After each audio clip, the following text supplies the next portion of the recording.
Good afternoon, Facebook followers. My name is Tom Lowy. I'm a reporter from the Galesburg Register Mail. You're looking at Wayne Carl. Hi. How you doing? Good. All right. You're the Director of Planning and Public Works. That's correct. And we're here to do something kind of quick and dirty today. You were nice enough. I called you up at like 11 o'clock this afternoon, and you were nice enough to say, hey, come on down. We're going to talk about, January. Right. In a sense, it was a trying time for everybody and definite challenge for the city. Correct. Let's talk about some of the numbers right off the bat in terms of like snow emergencies. That's one of the things that we talked about right at the top of our conversation. Sure, yeah. This year so far we've had 5 snow emergencies. A snow emergency is when we have 2 inches or more of snow, and we've had 5 where last year we had 3, and typically in most of our winter seasons we'll have 3 to 4 snow emergencies. So we've had 5 so far this year. And it looks like they're forecasting another one for this Friday. They're saying 3 to 5 inches on this Friday, which even if they're wrong, we'll probably get more than 2 inches. Right, exactly. And so we're really up there. We've had a lot of them in a short period of time. Typically that would be more spread out over December and January and February, but we've had most all of those in January this year. January, and then February, no let up, correct? Well, February it's more ice than snow so far. And the ice events take a toll too. We use more salt on the ice because when we get the freezing rain, it washes the salt off the road and we have to reapply. So it's always you're trying not to put it down any sooner than you have to because you don't want it washed off. But when the roads start getting slick, we got to get it down. And so we'll go through more salt. Probably the biggest amount of salt we'll go through is if we have lots and lots of ice. We'll probably go through 200 to 250 tons of salt in that one event. So you transitioned perfectly. You must have done this live kind of stuff before. But let's talk about salt in terms of what you've used so far and what you have available and what's typical. Some more of that. Sure. We typically budget for 2,500 tons of salt for winter season. That's November, December, January, February, March. The typical budget amount is $140,000. So we pay about $56 a ton for our salt. So this year, so far, we've utilized about 2,200 tons of salt. Luckily, fortunately for the city, we planned ahead and we built a storage building back in 2010 so we can store a lot of salt. So we had salt coming into the winter season. So we're in pretty good shape with salt. We have between 900 and 1,000 tons on hand, which we're hearing through the grapevine that a lot of communities are running out that don't have that kind of storage. Because the salt companies, Cargill or whatever salt company, could be Morton, aren't able to keep up with the demand. Everybody's needing salt right now. We've got some orders in for some salt, but like I said, because we have that storage, we still have between 900 and 1,000 tons. We're waiting on about 1,000 tons, but we've got enough to get us by through. And so typically you told me 80 to 100 tons for a snow event, and you said with ice, real bad ice, it can run 200 tons used for events. So that 900, you've got a nice padding in there. Correct. And like I said, before we had that salt building, we had just some bins that with a lean-to roof that stored about 300 to 400 tons of salt. So it's really helped the city be able to have salt on hand to not be in a crisis mode like some of these communities are right now, not having any salt, facing the ice that we're getting today and the snow they're forecasting on Friday. Just to let you know, folks, I saw salt trucks already out at about, must have been noon, 12:30. So you guys are already hitting it. And we were out last night a couple times as well. We had ice earlier in the evening, probably in the late in the afternoon, and then we got that treated, and then they start icing back up again later in the night, so we had to come back out and resalt. That ice has been a real challenge. I mean, it goes without saying, but that ice is a real challenge in terms of driver times and times people spend out on the road for you folks, right? Particularly like when it's drop temperatures, like it's warm enough and we've got rain on the pavement and everybody thinks it looks good, and all of a sudden it'll drop a couple degrees and people don't realize it, and all of a sudden now that's turned into an ice and they weren't prepared for that kind of thing. But luckily we've been able to, the timing of the storms have been such to where we've been able to stay on top of them, but we have used quite a bit of salt to stay on top of them. Let's talk a little bit about money, and then let's talk about drivers. In real terms, you're talking about a budget for 2019, am I correct? That's about $140,000 for snow and ice 140,000 for the salt. Right. budget. Okay. For the salt. Okay. And then we have we budget $38,000 this year for the overtime for Okay. the drivers in the street department.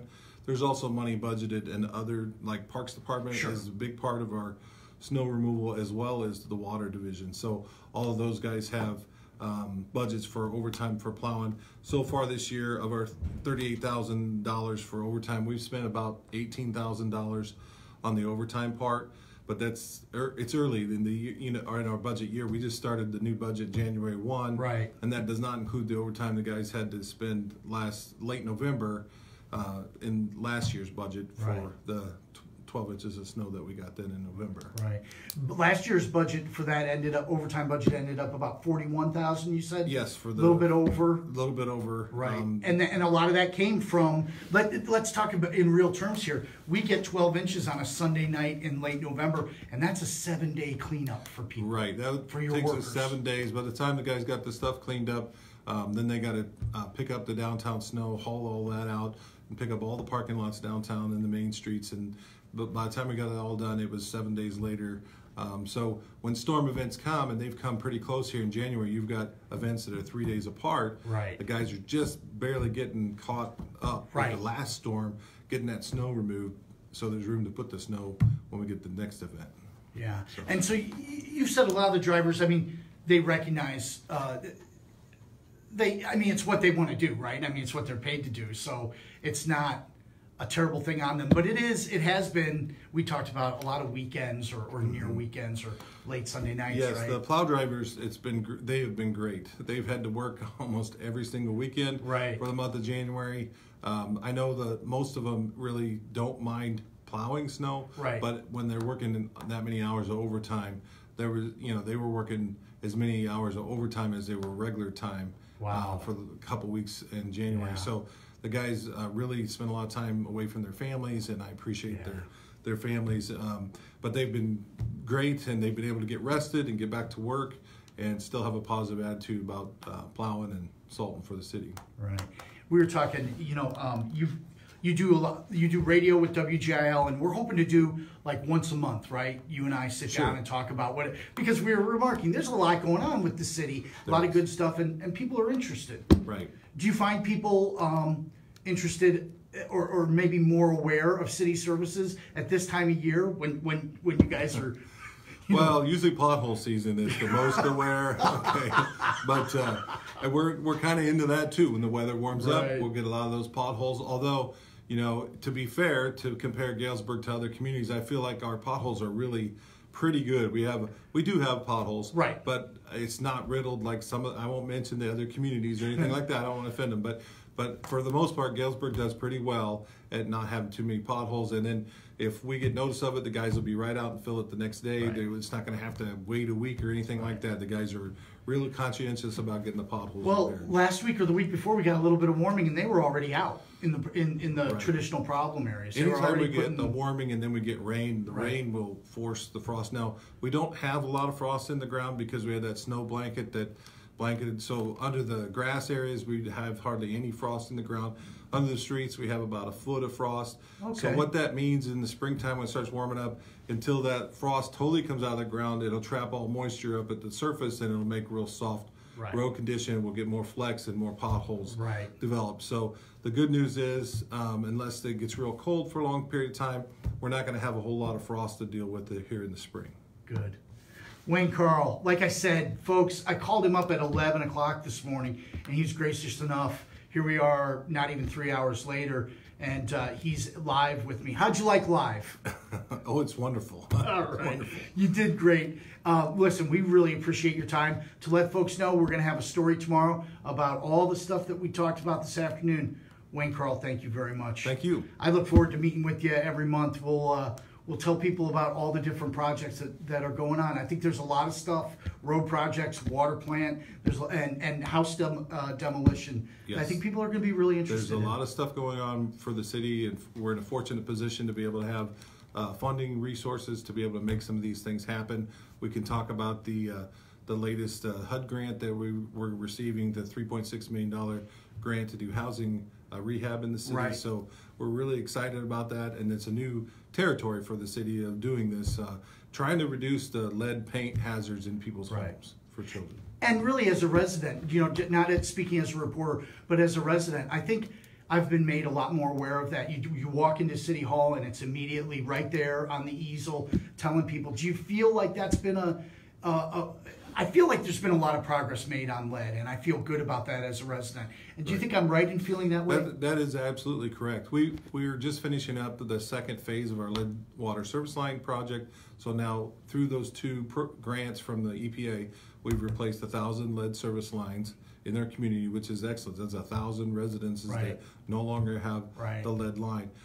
We also are bidding out this week the next group of 500 service lines that will be replaced in 2019, and we've put our paperwork into EPA for 2020. So, so we are making great headway on the lead water service lines, and now this lead paint hazard grant will work on the lead paint issues, which in working with the health department, we're told that's the primary source that children are getting the lead that have lead issues is through lead paint dust. Right, it's crucial. You know, when the whole thing hit with the lead service lines and people mistook the idea that it was lead in our water, you know, in the city's water. One of the things that the health department came back to me and said is that, you know, lead paint is the main thing. I mean, you know, it's the issue that children are breathing and that stays the longest and it's going to be the hardest to deal with. So it's great news to hear to that issue. Yeah, we've had good help from Congressman Bustos too. She's worked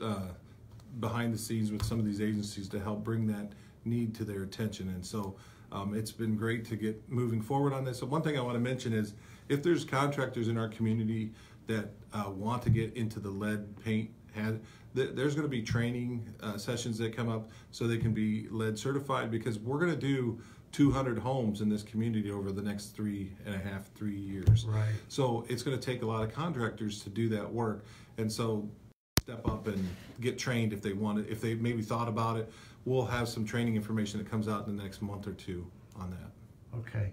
Wayne Carl, thank you. Sorry for the interruption. The phone call's coming in. It's just been a busy Monday, and I know it's been busy for you. So thank you for taking the time to speak to us. You're welcome. Thank you. All right. We'll talk to you again soon. Okay.